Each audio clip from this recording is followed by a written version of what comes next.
I bought and traded my way to 100% time in range with my blood sugars. And in today's episode, I'm going to show you how you can do the exact same thing.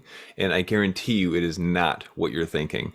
No, in today's episode, I want to walk through the steps that it will take to get you to 100% time in range, or at least very close to that, without giving up your quality of life. However, there is absolutely a cost required. So today we're gonna get deeper into that. I got a story for you, some epiphanies that I had in my own journey. And if you don't know who I am, my name is Matt Vandevecht. I'm a certified master fitness trainer and nutritionist living with type 1 diabetes. And I use these videos and podcast episodes to share my journey, my knowledge, and lessons learned so that you might be able to learn from them without having to make the mistakes yourselves. So with that being said, let's hop into our theme song and then we'll get into today's lesson. I've spent the last 10 years pushing the limits while identifying trends and patterns in my type 1 diabetes management. Follow along as I learn, apply, and share the fitness, nutrition, and lifestyle strategies that I've learned from diabetes experts around the world. The real question is, how can we live fearlessly with diabetes while maintaining stable blood sugars? This podcast is here to give you the answer. My name is Matt Vandevecht, head coach and co-founder of FTF Warrior, and welcome to Pardon My Pancreas. Over the last couple of days, I have been solo parenting while working, while trying to continue training for my triathlon and get all these things in place. And it has been chaos, pure, absolute chaos. And it took a toll on my diabetes. Not going to lie, just full transparency. I hit 200 probably daily.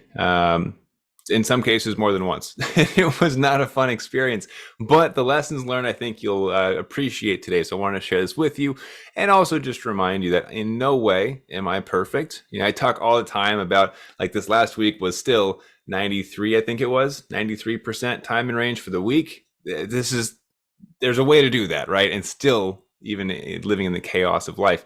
But all that to say, I still get numbers that I'm like, ugh, that was unfortunate. So that being said, solo parenting, first of all, the utmost respect for single parents who also work and have kids and try to do everything and have type 1. It is difficult to say the least. And I've just got one kid right now and she's amazing. But all that to say, I noticed something about my blood sugars that I think you might find helpful. Now, during this whole solo parenting experience, because my wife was traveling and having a blast, my blood sugars were a bit more difficult, and there's my blood sugars actually notifying me. That's my CGM alert. I'm fine, by the way. It's actually going to expire in like 2 hours, so I have to change my sensor now. Diabetes just always reared its head in life, right? Anyways, during this time, solo parenting, I found the days that were absolute chaos, like back-to-back events, quick work meeting, go take her somewhere else to get babysat for 2 hours so I can do client coaching calls, and then back, it's bedtime, and all these different things. Those days were insanely difficult to control blood sugars. Like, yes, I still was able to, like I said, still maintained above 90% time in range, but it was a lot of effort. Like, more than I'd like to continue if that were my daily norm. Some things would have to change, right? But on the days where things were more spread out, a lot more time between events, it was like, okay, we have a hangout here with my friends, and over here we have lunch, and way over here in the day we have our bedtime routine. So much simpler. It was insanely easy, right? And with diabetes, that was the key that I noticed, was we have these big time windows of breaks. Essentially, you can make small micro corrections and adjustments to blood sugars where you check in, once an hour, and you're like, oh, a little bit high, give a little insulin. Oh, a little bit low, eat a little sugar, right? And it's these little micro redirects that were so simple when I had multiple hours to take care of these things. But it's when we have these events that are stacked on top of each other, when life is just in pure absolute chaos, that it's near impossible to make micro corrections unless you're already perfectly in range and nice and stable, right? So on the days that were less chaotic for us, where I had the opportunity to redirect blood sugars and play nice with them, even if I went to 240, I think that was the highest one that I actually did hit, I was able to give a correction. And by the time we got to the next meal, I had no insulin on board, which, if you don't know that trick, That is the golden nugget of this episode. Well, probably one of two. I'll give you a second one in a little bit. But insulin on board, if you have a ton of insulin on board, that's essentially potential for blood sugars to change, right? But you don't truly know if they are going to change because there's a number of variables that go into blood sugar management, which is exactly why it's so much easier when we have a big time window to make small adjustments too. Why? Because we're reducing the overlap of different blood sugar variables. Think of it like this. If you eat a meal, well, let's say you take your insulin, you eat a meal, go for a run out the door to work, take a shower, and then go straight to bed, and you have insulin on board through all of that, good freaking luck, right? Trying to keep blood sugars in check. It is the tightest of tight ropes balancing act with the unicycle, and you're over a cliff that you could fall off and just not go well, right? The more factors you stack on top of each other, the more chaos in your day, in your schedule, the more difficult it is to A, control blood sugars to begin with, and B, to isolate and identify which of the blood sugar variables are the source of blood sugars not going well. Think of it like this. If you go high, same example we just used, was it that you didn't take enough insulin? Was it that your personalized macronutrient profile wasn't set properly? Was it a delay of the fats and proteins impacting blood sugars later? Was it the type of exercise that might have released counter-regulatory hormones that led into a blood sugar spike from the exercise itself? That's right, that can happen sometimes. Maybe it was stress from the work meetings. Maybe it was dawn phenomenon, depending on what time of day this was, right? There's a number of variables, but if you were to stretch all of these things out over the course of an entire 24 hours, okay, I took insulin, I ate my food, 3 hours later, I exercised, 3 hours later, I went to my work meeting, 3 hours later, I went to bed. Oh my gosh, it is so much simpler to identify which of those variables was the root cause, or at least get pretty close to the root cause of a spike or of a drop. And you start to notice these patterns so much more clearly. Right? This is one of the biggest hacks that I've learned in my life with diabetes is that if you can draw out the time horizon of your analysis of blood sugars, it's like picking out the answer right in front of you. It's so simple. It's when we have chaos overlapping in life that it's just, I'm not going to say it's impossible, but it's very difficult. Like that's where people come to me when they're like, life is too chaotic. I have too many things going on at work, at home, with my meals, with exercise. I don't have time to draw everything out and, give myself these gaps in time to isolate and analyze. I need you to come in and figure it out for me, right? And people are able to work with me on those things to kind of shortcut the whole process. Right? And that's one of the things I wanted to share with you as well. I mentioned I bought and traded my way to 100% time in range. That is an absolutely true statement. Right now, the way that I got there was twofold. And this is the same thing you can do. You can buy your way to just about anything in life. You go find someone who is an expert in that space and you say, hey, I want to invest in you and you're going to give me the answers personalized to me. You're going to shortcut the whole process, right? And this is what my clients do. Even those on the waiting list, they're waiting to get in to work with us because they know, hey, I can trade you resources for answers. And they want that, right? And if that's what you want, great. There's different ways you can apply to work with us and, build that connection to see if it's something we can even help with. And if not, we'll point you in the right direction at the very least. 2, and by the way, buying in, I did. I joined programs, I hired coaches, I bought books, I tried everything. I was like, who's got the answer? I just need the answers, please. 2 is trading. So I said I bought and I traded my way to 100% time in range. Trading comes in a few different avenues. Yes, you can trade resources, right? Like buying into something. But what I did was trade time for time, trade energy with time, right? So I experimented on top of paying for coaches and experts and doctors and endos and dietitians, all of their expertise. I paid them.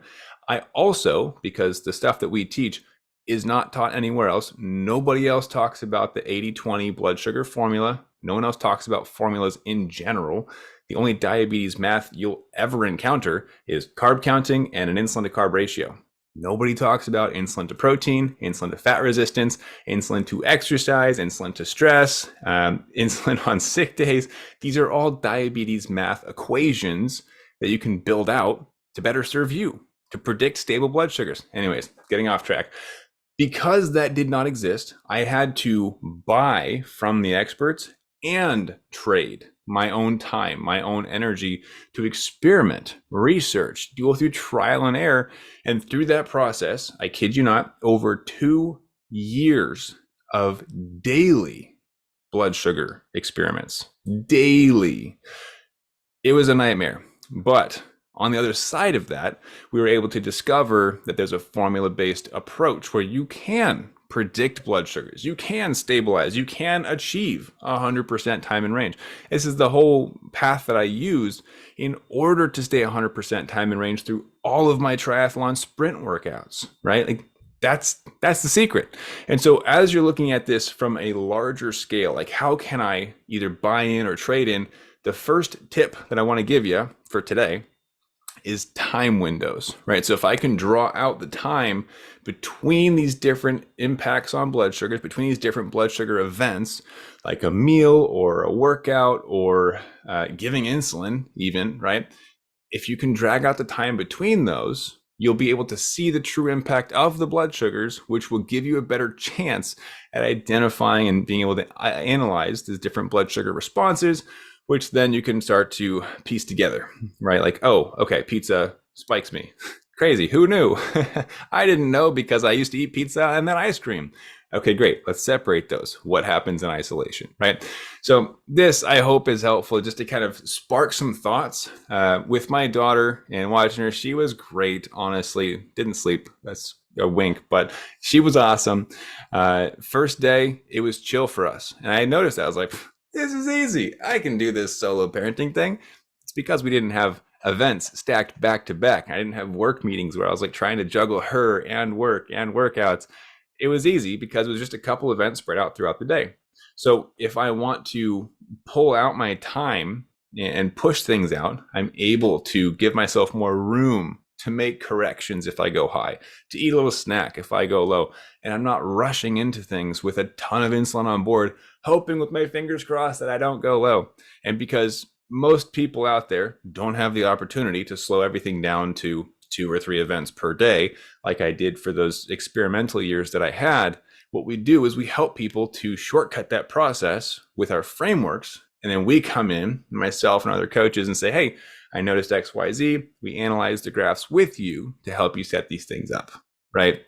So yes, it helps to have an expert looking over your shoulder, giving you the shortcuts, the answers, the frameworks, but understand that even if you're not ready to work with us, which you might not be, that's okay, right? We're oftentimes full. Even if you're not ready to work with us, you can still start to analyze these things by trading your own time, your own energy, your own efforts, and start making progress through those avenues as well. All right, so time is your greatest ally. You want to spend more time looking at blood sugars, analyzing, especially if you're in a spot where you're not hitting 100% time in range, or if you've never hit 100% time in range. The reality is that a lot of doctors, a lot of endos think that that's impossible. In fact, I hear a lot of my clients tell me that their endos and their doctors will say, oh man, if you can get to like 50, 60, 70% time in range, we will celebrate the heck out of you. That'd be amazing. And I'm like, what? That's it?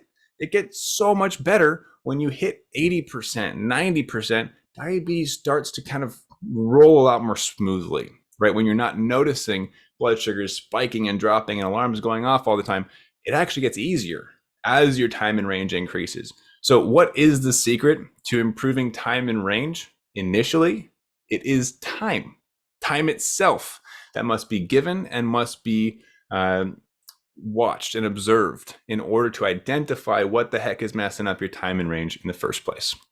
All right, so I hope this one's helpful for you. And by the way, there's trainings that we go over that cover more of the formula-driven side of things. If you're unfamiliar with that, I 100% recommend going to check that out. It's at diabetesinaction.com. It's a free training. You get an idea for how these different variables that overlap might be causing your blood sugars to go haywire. That's going to help bring some clarity as to how you might improve your time in range. And then, of course, most of our goal controlled blood sugars so that we can have a higher quality of life, enjoy things more often. So I would love to hear if there were any epiphanies or things that stood out to you in this episode in the comments, the time windows or what you think might be causing your blood sugars to go up, go down. But again, if you want to check out a training that we did to introduce you to the formula-driven side of diabetes and ultimately how I, again, put it right there, keep blood sugars above 90% and have been doing so for weeks, months, years, predictably, go to diabetesinaction.com, check it out, and spend some time with your diabetes this week ahead. I'll catch you guys next week. Have an amazing rest of your day and keep up the fight.